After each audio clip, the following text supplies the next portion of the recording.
Mahalagang abiso po sa ating mga motorista, sarado pa rin po ang bahagi ng East Service Road sa Taguig City ngayon pong Lunes. Para sa mga alternatibong daan at iba pang detalye, makakasama natin sa ating morning biyahe today si Mama Chicky. Mama Chicks, may traffic build-up pa ba dyan? Yes! Hello there, Dim! So, di ba, kailangan naka-jacket kasi Hi, makulit Mama. tayo kay Mondi ngayon. Si Mondi po ay on assignment, pero Monday na Monday, kailangan po ay malaman ninyo ang lagay ng trapiko, lalo na nandito tayo, abay, gising na ang mga tao dito sa East Service Road sa Taguig. May closure po, kaya ang mga team commute, kaway-kaway muna sabay. Hey! Di ba? Hello, sir. Good morning. Kailangan naka-jacket para feeling Mondi. Wala ka dito ngayon. Ganito po ang lagay dito. Meron po tayong ongoing commuter railway project. Alam niyo po yan, kaya marami pong construction at ang naapekto po ay ang mga southbound na sasakyan. Dito po tayo ngayon sa East Service Road at ang southbound lane mula Rambutan Street to Nara Street para sa mga papuntang Bikutan and Alabang simula July 18 po. Ayan, Sabado po yun. Apektado po kayo. Bukas naman po ang northbound lane papunta po sa Makati at sa C5. Pero apektado rin ang mga papasok at lalabas ang Arca South. Kaya pinapayuhang dumaan sila sa Arca Boulevard. At paalala rin po na sumunod sa traffic signs at personnel sa lugar para syempre maiwasan ang hassle dyan. At ang mga pa-northbound, SM Bikutan, Sukat, Alabang, Parañaque. Ang southbound naman, Pasay, SM Mall of Asia, Rotonda, Guadalupe, Tenement, Market, FTI, Taguig. Ano po yan yung mga jeep? Okay. At samantala naman, eto nga, pagkatapos ka ng ating road blocking ng DOTR na nagsimula pa noong actually 11 p.m. ng July 17. Ito po ang mga affected area. Ang dami, ang EDSA bus lane from Monumento Bus Station to Urbano, Plata Street, Caloocan City. Ang EDSA bus lane from BPI, EDSA Cloverleaf Branch to Dario Bridge. Expected na back to normal na ang trapiko. At syempre, ang coding po, mga sasakay, meron pong plakang 1 and 2. Ayan, alam nyo naman, Monday, sanay na tayo dyan. Hindi po kayo pwedeng dumaan sa kalsada ngayon. Eh, syempre, meron din tayong pa-trivia. Hey, di ba? Ano po ang ibig sabihin ng North to South Commuter Railway? Ito po, may haba siyang 147 kilometers. Kailan nga ba magagawa ito? Medyo matagal-tagal pa ang balita ko. 2031 to 2032 pa expected maging operational ang south portion. 2020, mas madali, mas maaga yata magiging operational ang Malolos to Clark. So something that we want to watch out for. Kaya indahin na lang natin itong traffic na to. Mama Dims, mukhang ikaw ang maapekto dito. Medyo malapit na sa iyo to eh. Yung mga papuntang Alabang, mata-traffic talaga. So mamaya magbaon ka na lang. Pauwi mo pagkatapos ng GMK. Dumaan ka muna para meron ka makain na snack kasi spehado traffic yan mamaya. Yan muna ang latest mula dito sa eastbound sa Taguig. Service Road. Ayan, sa Taguig. At magbabalik kami mamaya. Siyempre, may libreng pakain. Abangan nyo yan, Mama Dims. Back to studio!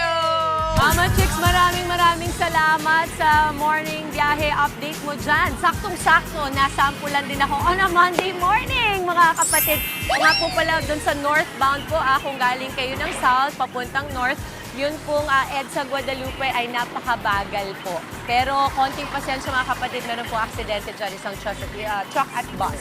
So konting pasensya lamang po. Alternative routes. So mga kapatid po natin kagigising lang at may lakad pa, galaw-galaw po. At habang ginagawa nyo yan, commute-sahan muna tayo kasama ang ating Mama Chicky sa isang tricycle terminal dyan po sa Bikutan, Taguig City. Balita ko, si Mami Chicks naman ang may pakain ngayon. Mama Chicks, ano nga ganap nyo dyan?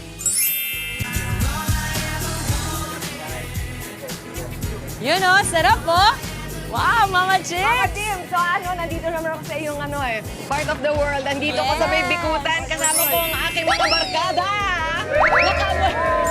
Nakamoy syempre ng libreng pagkain. Tsaka ito nakapila. Actually, ang bilis ka ng sakayan dito. Sila yung naabutan ko. Muna kayo maghanap ng sasakay kasi kakain muna tayo. Sino mahilig sa baga? Oh, parang wala. Di ba, Ale? Eto, dahil ngayon pagkatapos sumatik pa ng baga ni Boss M, baka mahiligan nyo na ito. Eto na lang ang tanong ko, sino mahilig kumanta? Ay, naku, si Sir Joselito, nagtatago. Balik kayong pambato dito. Eh baka kainin ko kayo ng baga, pampalakas yan ng dibahan eh, para mas maganda yung... Ayan, nagtatago na si... Sir! Magandang umaga. Good morning, kapatid. Morning po sa ating lahat. O, kamusta po ang inyong samahan dito? Kayo po ang leader ng inyong samahan. Shout out naman sa inyong mga miyembro. Okay naman po, medyo maganda rin po ang pasada. Ayan, shout out! Shout out kay Sas Lobtoda! Ayan, sa iba ibang mga toda. Kayo po ay magkakasama.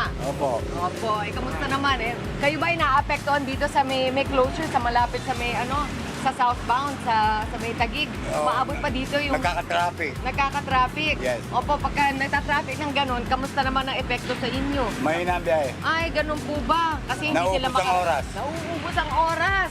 Okay lang ba kung pakainin ko na lang kayo ngayong umaga para maganda bukas na maganda simula ng linggo ninyo? Salamat po. Okay, Shout sige, out. tignan natin. Pakita natin, sir, buksan ninyo para sa kanila. Tignan nyo. Wow! Salamat po. Parang toppings lang na baga. Okay, meron pang kasama sinasawsaw sa suka. Thank you. Okay.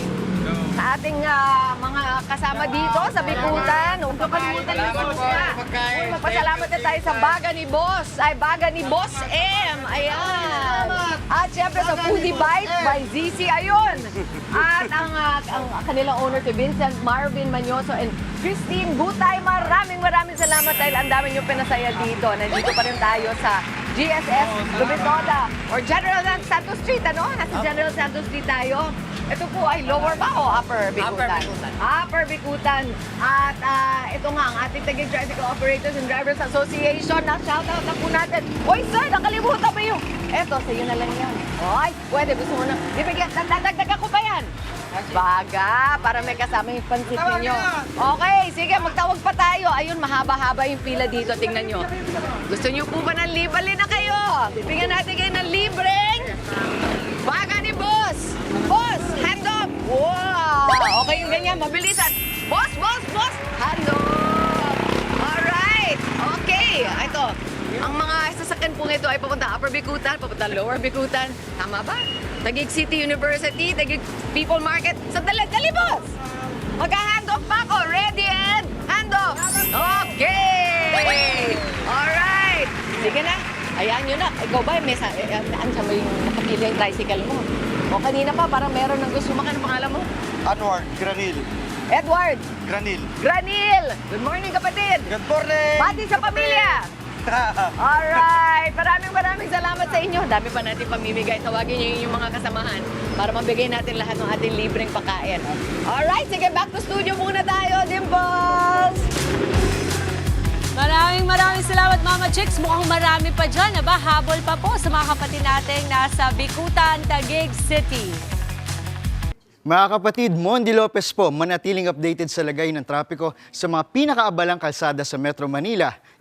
Mag-follow at subscribe na sa social media pages ng News 5.